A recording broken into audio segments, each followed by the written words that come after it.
may puso ay susi sa pangarap at pagtulong sa kapwa. Thank you with all our hearts. Malay mo, baka ikaw na ang dapuan ng swerte. Once upon a time na may nanay ng Labaupri, the end. Nakapayo sa kananay ng Labaupri, uniform, bedsheet, long gown, ball gown, wedding gown, red carpet! Tungkol kay ang gigamit niya, Champion Blue Long Bar. Sulit mo tangtang ugman siya sa daghang lapada. 1850 SRP ra. Champion Blue Bar, makuha ang mancha sa daghan nga labhunon. Sulit kayo sa 1850 SRP lang. Palit na!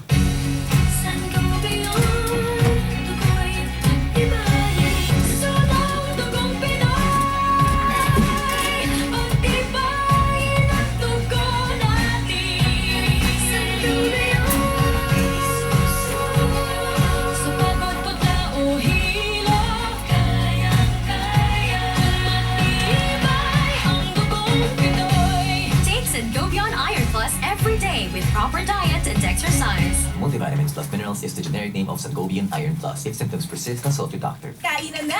Ihanda ang ulam at mga plato. Isado at ito at pagkabaso. Teka kulang to dahil lima tayo. Ang Coke pang 5 tao. Sa Coke ka-share, masarap mag-share. Dahil abot ng 5 baso. Sa Coke ka-share, masarap mag-share. Dahil abot ng 5 tao. Buwas at simulan ng may share. Gipa ila-ila, Holcim Aqua X, ang bagong 2-in-1 blended cement na dunay water repellent boosters. Luwas ug siguro at mamati sa panimalay nga inubanan sa way kausapang kalidad ug kakusgan sa Holcim Aqua X. Kalig-on og magpanalipod sa bisan unsang panahon. Tatagat proteksyon sa anumang panahon. Pare, pangalan ko. Limot na ng jowa ko sa tagal namin nag-quarantine. Mahal na mahal ka pala ng jowa mo eh. Sa sobrang tagal namin nag-quarantine, nalimutan na niyang may jowa siya. Ang matibay na samahan, magaan. Tanduay Light, gaan lang may kasama. Drink responsibly. Para sa matibay at magaan na samahan, Tanduay Light. Drink responsibly. Hi, Daddy Delpin Geronimo po para sa MX3. 2 years ko nang kasama ang MX3 capsule. Ang MX3 capsule ay may clinical study na low in sodium, cholesterol, and fat-free. Tested and proven ito.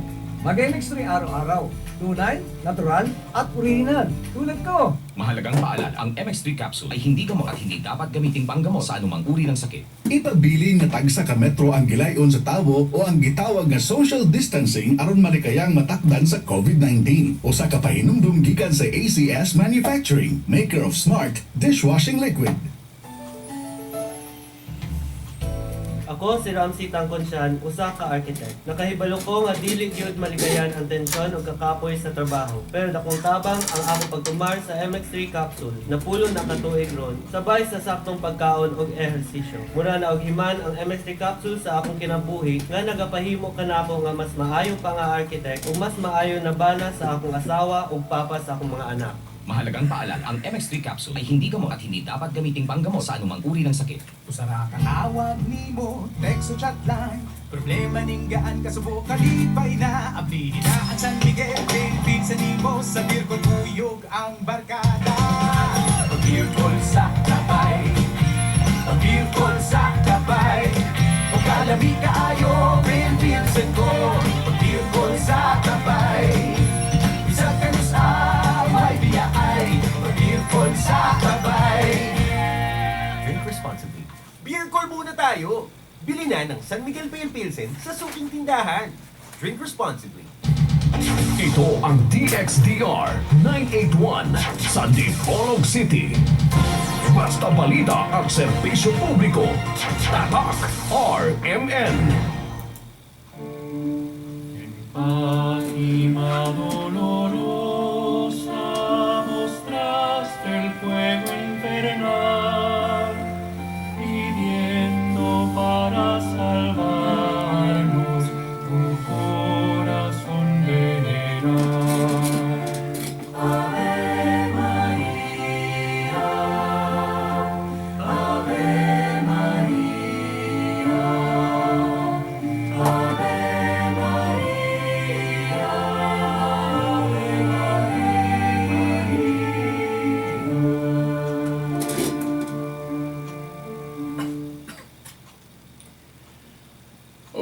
nausab ang tulumanon nga giuluhan ang kahayag sa pagtuong Katoliko. Uban gihapon niining ubos ninyong alagad sa maong tulumanon, Silbert Donduyano Senior alias Veritas. Okay, makauban nato din sa istasyon, mao gihapon ang atong mga kasamang radyoman sa technical side. Si kasamang radyoman Kani Luod, usab si kasamang radyoman Dax Ilumba. Okay, atong pasiunang pagyukbo, pagtahod sa atong amahan din sa atong istasyon, ang atong station manager, si kasamang radyoman Edgar Dagumo, ubanas sa iyang mga kaubang mga radyoman, tibok stop yun din sa mga istasyon. Atong nakita kagalinan si kasamang radyoman Mark Bacroya. Usab nakita usab nato ang isa pa sa hikala nato din sa maong istasyon, si kasamang radyoman Kion Ilumparing, ug atong pagyukbo sa atong halangdong obispo nga maoy nag-preside kaganina sa atong misa, Most Reverend Sibero Kairmari, nga iyang gipasa usab ang iyang sulat pastoral diin nga gaauhag natong mga parokyano nga mo saludo o magpabakuna na. Okay, wad-on na nato ang atong kahadlok, pagduda o unsa gyuning bakuna. No? Atong una-unaon salig ta nga kini pagprotekta, no? Pagproteher, no? Ini atong atubang karon nga pandemya, o ayaw di ta mo undang og ampo. Okay, dayon kinahanglan gyud mo obserbar ta og mga protocol ni ining ipanawagan po sa atong gobyerno. Okay, maayong adlaw sa Ginoo kanatong tanan, og ang atong pagahisgutan karon, by the way, pizza utso karon sa bulan sa Agosto, aniya paghapunta sa tuig 2021. Okay, sa miaging Domingo ato man tong gihisgutan kinilaging paggamit-gamit og description nga mabasa sa Biblia, kanya mao'y himuon nga ebidensya nga mauna kuno ang matuod tungod kay mabasa sa Biblia. Ato namang nahisgutan nga dili na mao kay ang iglesia dili man ngalan, kundi pundok nga gitukod sa atong Ginoong Jesucristo. Buot ipasabot bisan pag dili iwara-wara, dili ba ipakita, ipanghambog ng iyang description. Kung tukod yun na ni Kristo, tukod yun na ni Kristo. Saan man kung ang description gikutlo sa Biblia niya, dili si Kristo mo ay gatukod. So, dili na pagtugan sa tinuod. Karon dirita sa kinibang ngano man nga ang pinaka numero 1 gyud nga timaan sa tinuod nga iglesia ni Kristo o tinuod nga iglesia sa Dios, ngano man nga universal. Sa in English ay universal. Ngano man nga universal, by the way, no, kanang universal, kung ato ka sa Griego, Catholis o Katahulos, unya ang iyang variant term o word ana mao nang Catholic. Nga nakita sa history o kasaysayan nga ang una kuno nga migamit anang pulunga si Obispo Ignacio, ikatulong obispo sa Antioch, di ba? Kay ang unang na obispo sa Antioch si Pedro, katong wala pa siya mahiadto sa Roma. Dayon ang nisunod nga obispo sa Antioch si Iburios, Bishop Iburios, dayon si Obispo Ignacio. Kini si Obispo Ignacio, gitaral ni, no? Usa ni siya kamartir. Usa ni siya kamartir parehas pud ni Pablo o Pedro, no, dito sa Roma. Gidala ni sa Roma o dito gipatay, gipagkaon sa Leon. Di ba? So, mao na usa ka martir. Dayon kini si Obispo Ignacio, disipulo ni siya ni San Juan. Ako nahibawan ng disipulo ni San Juan kini si Obispo Ignacio o kato si Obispo Policarpo. No? Bishop Policarpo. Puros na mga Katoliko nga obispo. No?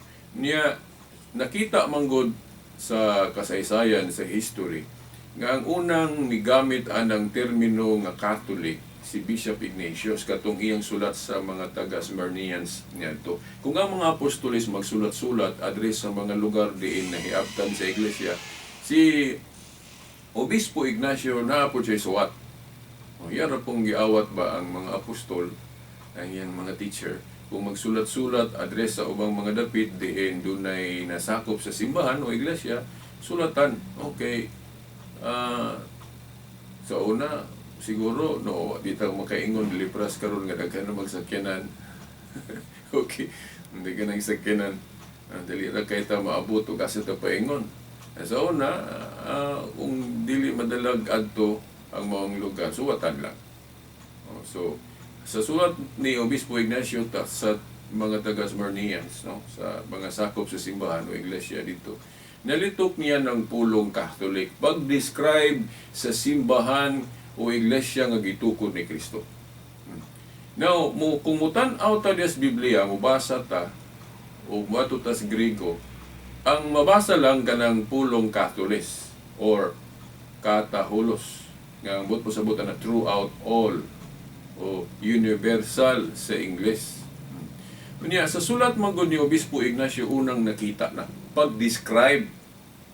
Pag-describe. Ngayon kay pag-describe po sa but paghulagway sa iglesia nga gitukod ni Kristo o iglesia sa Dios o iglesia ni Kristo. Parehas ba atong luwatan nga mga pulong ni San Pablo diya sa unang Korinto 14:33, no? Unang Korinto 14:33 nga iyang gi-describe, iyang gitawag ang iglesia sa Dios nga tinuod, iglesia ni Kristong tinuod, iyang gitawag pod og iglesia sa mga santos.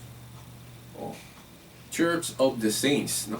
Unang Korinto 14:33. So sa dihang gi-describe o gitawag ni Obispo Ignacio og Church of the Saints o iglesia sa mga santos, sabton ba na nga giilisan ang ngalan sa simbahan nga kanang iglesia sa Dios o iglesia ni Kristo? Na dili na siya pag-ilis kay sa ato nang nahisgutan sa miaging Sibya nato nga kanang pagtawag og iglesia sa mga santos o Catholic Church, paghulagway man na sa iglesyang gitukod ni Kristo. Dili man na siya personal name of the church. Pangalan o description lang na, giunsa na to paghulagway ang tinuod nga iglesia ni Kristo o iglesia sa Dios. Dili kay sa diyang gitawag siyang Catholic Church, giusob kuno dayon nato ang pangalan. Dili man na pag-usob. Kay sa ato na laging naisgutan sa miaging Sibya, kanang magtawag-tawag taog ngalan sa simbahan o ngalan sa atong iglesia, adunay duha ka uri o duha ka matang. Una, kanang gitawag na to personal name of the church. Kanang personal name of the church, hisgutan ang ownership sa iglesia. Kung kinsa ang founder, hisgutan na ngan. Munang moingon tag iglesia ni Kristo o iglesia sa Dios. Nga naman, kay Dios mo po si Kristo, di ba? Oh. So munang kung maghisgot ang personal name of the church, Church of God or iglesia ni Kristo ang description sa simbahan nga tinuod. Oh. Pero kung maghisgot ang descriptive names of the church, kana bang katawagan nga igo lang gahulagway unsa ang iglesia sa Dios, na pwede na mulutaw na dayon ng mga description nga iglesia sa mga santos o kanang mga na born again o mga natao pag-usap o kanang Christians, di ba? Sa Book of Acts gitawag pod og Christians, di ba? Ang iglesia ni Kristong tinuod. Ako yung sumpayag tinuod kay na may dili tinuod. Parehas gud ang kwarta. Ang kwarta na may fake po, dili tinuod. Pero ang description mao, di ba? 100 peso bill, 500 peso bill, 1,000 peso bill, mao ang description, mao ang name tag, pero piki di ay. Di ba? So mao na nga dili ta magpauwat nga tungod kay mabasa sa Biblia ang pangalan din moingon din tag tinuod na. Kay ang tinuod gali nga simbahan nga gitukod ni Kristo, kung maghisgot yun ta og unsa gyud gusto ni Kristo nga itawag sa iyang balay o iglesia, mudagan ta atong Marcos 11:17. Ako naman ang gisgutan sa miyaging Sibya, Marcos 11:17. Katong ang istorya ani manggod katong templo sa mga Hudiyo nga gi wala tahura sa mga Hudiyo ra pod. Gihimo nilang murag merkado. Nasuko ang Ginoo yang gipakita sa Ginoo ang yang kasuko nga dili maayo nga dili tahuron nato ang templo. Di ba?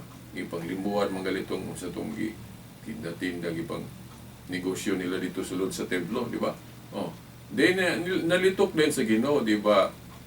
Ang balay sa Dios o ang akong balay pagahinganlan o pagatawgon kining balay sa pagampo o alang sa tanang kanasuran. Oh. Niya sa sumala sa mga exegetes aning Biblia, dili lang kay gikoreksyonan o gibadlong ni Kristo tong mga Hudiyo ditong wala magtahod sa templo.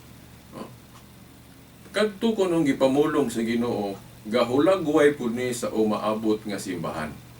Nga naman, kay kung atong sabton kuno nga ang gipasabot sa Ginoo kadto rang templo sa mga Hudiyo, dili man kuno na siya mutakdo sa mensahe anang universal. Di ba katong pagingon sa Ginoo, di ba nasuwat man na nga ang akong balay pagatawgon kining balay sa pagampo o alang sa tanang kanasuran for all nations. Now dili ka pasar ang Jewish lang nga religion o Jewish lang nga temple. Nga naman kay katong Jewish good nga religion para ra man sa mga Hudiyo, dili man to para sa tibuok kalibutan. Di ba? Oh. Dili man to kana bang para sa tanan. Oh. So ang mga pulong kuno sa Ginoo iyang gipasabot ang prophetical message nga kadtong Jewish religion dili pa man tumao. Unang ang pamanto sa atong kanang tuluhuan diri sa Biblia katong Judaismo. Unya gipaabot ang katumanan ana mo bitaw katong karaan gitawag siya shadow ni San Pablo.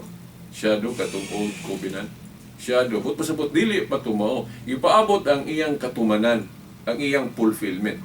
So bali mo ipasabot kadtong Jewish religion, shadow nga religion. Anino lang to? Gipaabot ang iyang katumanan, iyang fulfillment. Ang iyang katumanan, mahimo ni siyang para sa tanan. Sa tupa, para sa tibuok kalibutan. So, universal. Mao na'y hinungdan ngano si Kristo. Gusto siya nga ang itawag sa iyang pundok, ang iyang iglesia, kanang description nga alang sa tanang kanasuran. Universal o Catholic sa variant sa Greek. Oh. Now, atong hinumduman nga kadtong gihimo ni Obispo Ignacio nga iyang gi-describe og Catholic ang iglesia, dili na siya sabton nga siya mo'y nag-invento ana nga description. Gani sa suwat ni Ignacio, wala man siya moingon nga siya mo'y nag-invento. Kanang giingon sa pare katong kang kisa ko to Edward Taylor, katong giingon ni Edward Taylor sa kapare na iyang giingon nga si Obispo Ignacio ang nag-invento ana nga nga termino. Iya lang po tong ganabang personal nga konklusyon. Nganong nakahuna-huna si Taylor Edward Taylor tungod kay siguro iyang ginauna nga sa suwat manggod ni Ignacio unang nakita ng pulunga.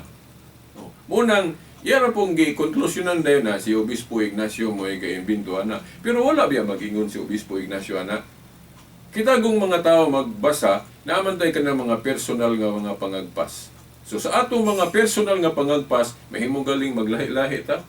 Bisan kaming mga CFD, mga Catholic faith defenders, pwede sa mi magsungi, dili mi magpareha sa among mga personal nga mga panabot, baruganan. Pero sa opisyal nga baruganan, mag-usa gyud mi. Kanang gikan sa magisterium nga pagtulunan, no? Gikan sa mga obispo, no? Pinanguluhan sa Santo Papa, no? Kanang giusahan nga mga pagtulunan, usami diha. Pero sa among mga personal nga mga pangagpas, mahimong dili mi magparehas. So, katupod si Edward Taylor, bisag pare to siya, na po siya yung mga personal nga pangagpas. Sa iyang personal nga pangagpas, nakaingon siya nga si Obispo Ignacio mo'y nag-inbintuan ng kanang pulunga. Bisag wala mag-ingon si Obispo Ignacio ana. Now, nakalitok lang si Edward Taylor ato tungod kay sa iyang hunahuna manggod ana manggod sa maong basahon ni Obispo Ignacio unang nakita ng pulong Katolik. Munang maingon din siya nga siya may naging binto ana. Pero dili. Di ba? Pero granting nga siya mo'y nag-unaan ng pulunga. Nganong mo ingon gukuha na mga igsuon kay sa ako kung pagbasa ang ubang mga scholar sa church history naman po'y moingon sa ila pong mga pangagpas nga probably dili kay si Ignacio may unang nakalitok ana. Oh. Sa iyarang sulat unang nakita na. Pero naay possibility kuno nga naanay nakalitok pero wa lang masuwat sa Biblia o wa lang ma-record ato mga panahon na. So posible po kay di man tanan nasulat kay si Juan nagisgot sa Juan 21:25 dili man gani tanan nasulat sa buhat lana ni Kristo. So daghan pang wala masulat. So naagali ko'y espekulasyon pangagpas nga probably nalitok nag-usa ka apostol. Pero wa lang masuwat sa Biblia kay dili lagi tanan nasuwat. Oh, timan na nato nga si Obispo Ignacio disipulo na siya ni San Juan. Disipulo na ni San Juan. So siguro, makapangagpas na nga, siguro si San Juan nakalitok anang pulunga. Kay disipulo man niya si Ignacio. Di ba? Kung disipulo ka, ang imong mga ipanudlo diha, probably gikan sa imong teacher. Teacher man niya si Juan. Di ba? So, naay possibility nga nalitok na ni San Juan, then iyang nasuwat, kadto sa iyang sulat ngadto sa mga taga-Smyrnians. Catholic. So granting lang no nga siya gay unang nag-imbento ang ngalana. Sabton ba na nga siya may nag-imbento sa Katoliko nga pundok? Dili. Ngayon, kay dili mo ang ngalan makapatunga sa butang gihinganlan para sa nang bata. Sa diyang gihinganlan ng bata, dili bot pasabot nga ang ngalan sa bata mo'y nakapatunga sa bata. Naana ang maong bata, awahira siya hinganli. So mauusap, ang simbahan kung pundok nga gitukod ni Kristo, granting nga si Ignacio may unang naglitok anang Catholic pag-describe sa simbahan nga gitukod ni Kristo, so ang iyang giimbento ang termino lang. Iyang giimbento ang termino nga Catholic pagtawag sa pundok nga naana natukod sa Ginoo. Nakuha niyo ang punto mga igsoon? Pero ba na ako, kanang akong ngalan nga Silbert, kanang Veritas, kanang Veritas, Silbert, o Bobby. O man na akong description. Nickname na ako ng Bobby. O. Ako bangalan na mo'y nakapatungha na ako. Dili, oy. Awahe, nahimugso ako ngaan. O. Una kong gihimugso sa akong ginikanan, sa akong inahan, ay ako hinganli. Iuna na po, ang pundok ng gituko ni Kristo na awahe lang hinganli o Katoliko. Di ba? O. So, granting nga si Obispo Ignacio may nag-unaan ng pulunga. Pero, dili heresy, dili sayop ang iyang pag-imbento anang pulunga kay ang buti pasabot ana, katumanan. Katumanan, fulfillment sa gusto sa Ginoo nga mahitabo. Nga atong mabasa sa Marcos 11:17 nga tawgon ni og alang sa tanang kanasuran. No, di ba? Kanang giingon diha nga tawgon og balay sa pag-ampo ang gimin ana ang temple, ang kanang balay alampuanan, di ba? Pero di na kinahanglang isuwat pa kay kuan ba man kanang sana masabot naman nga ang temple balay alampuanan. Di ba? Oh. Ngunya pwede po sabto na nga kung ang temple o ang balay nagpasabot og simbahan, pwede po na sabton nga katawhan nga nagaampo o katawhan nga maampuon. Diba? Kitang mga Christians, kitang mga believers, kumuntaan na nga description nga kita nagsimba sa Dios, nagampo sa Dios. Sumuna nga sa description gibutangan po diha og tawgon kini balay sa pag-ampo og alang sa tanang kanasuran kun for all nations. Kana nga description sa in English ana universal. Unya ang gigamit ni Eliseo Soriano ana kadtong English nga international. Di ba? Kang Herbert Armstrong po iyang gigamit ng English nga worldwide. Pero kung mangutana mo unsay pinakakaraan nga termino, dili ang in English. Una ang Greek. Nya kanang Catholic good variant man na sa Griego nga Catholis o Kataholos. So nauna ang description nga Catholic. Unya, ang una pag yung nigamit ana nakita sa history, disipulo pag yun ni San Juan, si Obispo Ignacio, na karon asa man ta kung mamili ta mga igsoon sa pulong o description nga gigamit sa disipulo o usa ka apostol o sa description nga gigamit sa ohina nga mga tao ron sama ni Eliseo Soriano o kanang sa Iglesia ni Cristo or sa Worldwide Church of God nga kanang si Herbert Armstrong. Na ako dito ko sa disipulo ni San Juan.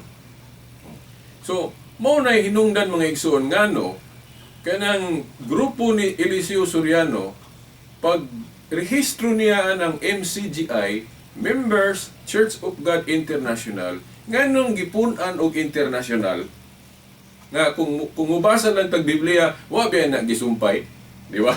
Kita bagod mo bersikulo das Biblia nga pag-ingon og Church of God then isumpay ng description nga worldwide o iuna ba na o sundan na yung international, wala.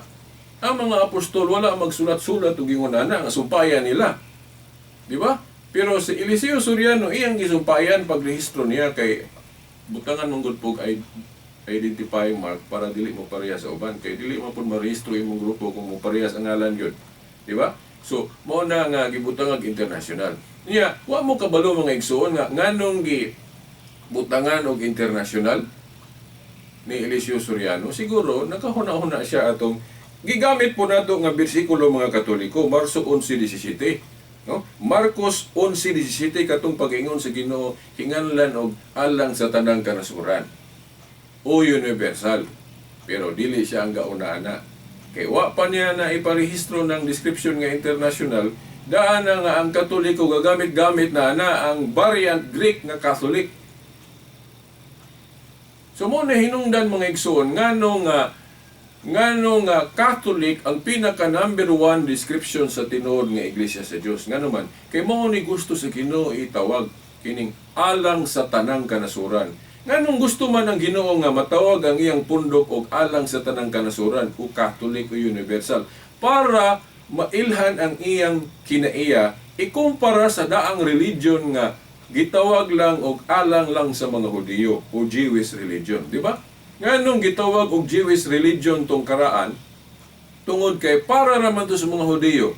Unya ang kang Kristo nga gisugdan nga gingharian para man sa tanan. Mao na nga gusto siya nga kanang nga description ta maila ang iyang simbahan. Universal. Kay langkob di lang kay para sa mga Hudiyo. Tanan mahintil ka usa ka diya rasa nimo, unsang panit nimo diya pwede masakop sa iglesia. Mao na nga universal Catholic. So mao na hinungdan ngano nga mao na gusto sa Ginoo itawag sa iyang katawhan. Universal religion. Catholic religion.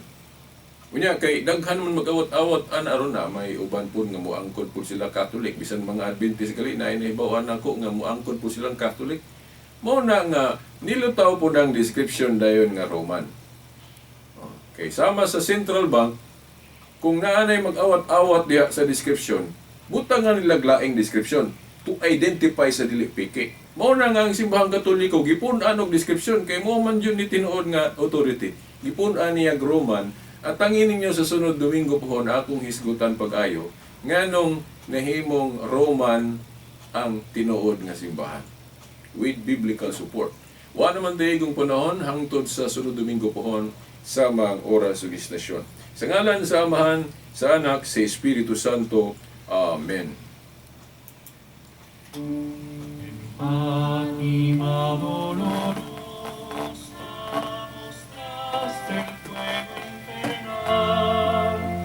Pidiendo para salvarnos un corazón veneral.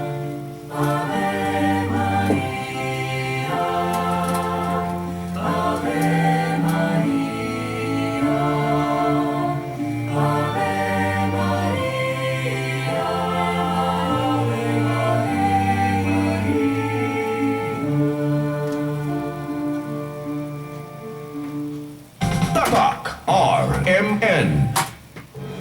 makahon sa takdanay, naapoy takdanay sa balay, nga di mabantayan. Tungod ang sponge kay mahimong pugaran sa milyon-milyong kagaw nga mahimong makatakod sa kananan. Likayi ang takdanay. Ang Philippine Society sa Microbiologists kay garekomenda sa Joy Antibag nga naay kahong sa safeguard. Mutantan sa 99.9% sa kagaw sa sponge. Aron makalikay sa takdanay sa gikan-an, pag Joy Antibag nga naay kahong sa safeguard. Likay sa kagaw, likay sa sakit. Pag Joy Antibag, aron makalikay sa takdanay sa kananan.